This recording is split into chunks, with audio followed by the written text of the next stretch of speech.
வணக்கம் அன்பு மக்களே.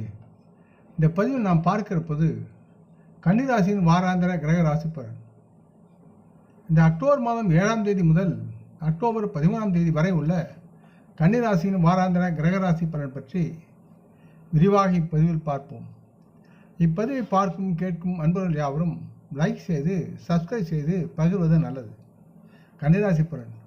பொதுவாக இந்த வாரம் கன்னிராசி மக்கள் மகிழ்ச்சியாக இருக்கக்கூடிய உணரக்கூடிய தருணங்களில் தங்கள் ஆசைகளை நிறைவேற்றக்கூடிய விஷயங்களில் தங்களின் பொன்னான நேரத்தை தாராளமாக செலவிட வாய்ப்புகள் அதிகமாக இருக்கிறது. இதனால் கன்னிராசி மக்கள் தங்களின் பெரிய மன அழுத்தத்திலிருந்து இந்த வாரம் விலகி இருக்க முடியும். கன்னிராசியை பொறுத்து 7வது வீட்டில் ராகு பகவான் இடம்பெற்று அமர்ந்திருப்பதால் இந்த வாரம் திடீரென்று உங்களுக்கு புதிய ஆதாரங்கள் மூலம் ஓரளவு பணம் கிடைக்கும். அதனால் உங்களுடைய தேவைகள் யாவும் பூர்த்தியாகும். இது உங்களுக்கு மகிழ்ச்சியை தரும் சூழ்நிலையை உருவாக்கும். இதனால் உங்கள் மனதில் நேர்மறையான ஆற்றலை நீங்கள் அதிகரிக்க செய்து உங்களுடைய தொழிலிலும் மற்றவற்றிலும் உங்களால் திறம்பட வேலை செய்ய முடியும். மற்றும் வீட்டில் உள்ள குடும்ப உறுப்பினர்களுக்கு ஏதேனும் நீங்கள் பரிசு வாங்கவும் திட்டமிடுவீர்கள்.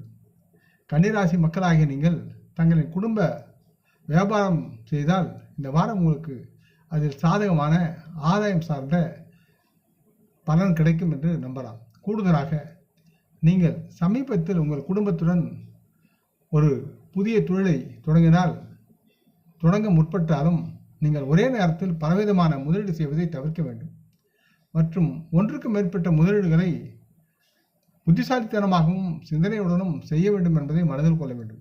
ஆகையால் உங்கள் வீட்டில் உள்ளவருடன் தங்களின் திட்டங்களை கூறி அவருடன் உறவை மேம்படுத்தி அவர்கள் உதவியுடன் சரியான முடிவுகளை எடுப்பது உங்களுக்கு நலமாக இருக்கும்.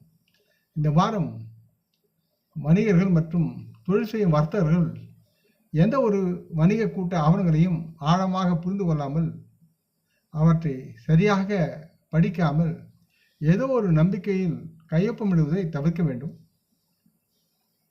இல்லையெனில் நீங்கள் பெரிய சிக்கலில் சிக்கக்கூடிய சூழலும் இருக்கிறது. எனவே இதுபோன்ற ஆவணங்கள் குறித்து அலட்சியமாக நீங்கள் இருக்க வேண்டாம். இந்த வாரம் கன்னிராசி மக்கள் அதிகமாக தங்கள் படிப்பில் அக்கறை காட்டாமல் விளையாடுவதன் காரணமாக அவரின் கல்வியில் சிக்கலை ஏற்படுத்தலாம் என்று கருதுகிறது. ஆகையால் மாணவர்கள் மீது பெற்றோர்கள் கோபம் கொள்ளாமல் படிப்பின் அவசியத்தை அவர்களுக்கு புரிய வைப்பது அவசியம். இல்லை என்றால் கன்னிராசி மக்களின் குடும்ப அமைதி கெடும் வாய்ப்பும் அதிகரிக்கும் என சூழல் இருக்கிறது. ஆகவே கன்னிராசி மக்களும் மாணவர்களும் சூழலை புரிந்து கிரக நிலையின் ஒத்துழைப்புடன் ஒன்றி வாழ்வது உங்களுக்கு நலமாக இருக்கும். இந்த வாரம் பரிகாரம் என்பது பெருமாளை வணங்கி அவரின் 8 எழுத்து மந்திரமான ஓம் நமோ நாராயண மந்திரத்தை உச்சரிப்பது உங்களுக்கு நலமாக இருக்கும். இந்த பதிவை கேட்டு லைக் செய்து சப்ஸ்கிரைப் செய்து பகிரும் நண்பர்கள் யாவரும் வளமுடன் நலமாக திரகாத்திர ஆரோக்கியத்துடன் சகலவிதமான தனதானிய ஆபரண ஐஸ்வர்யை பெற்று சர்வகாரிய ஜெயத்துடன் வாழ்வாங்கு வாழ வேண்டும் என்று இறைவன் பாதம் பணிகின்றேன். நம் குடும்ப மூத்தோர்களை வணங்குவோம். வணக்கம். நன்றி.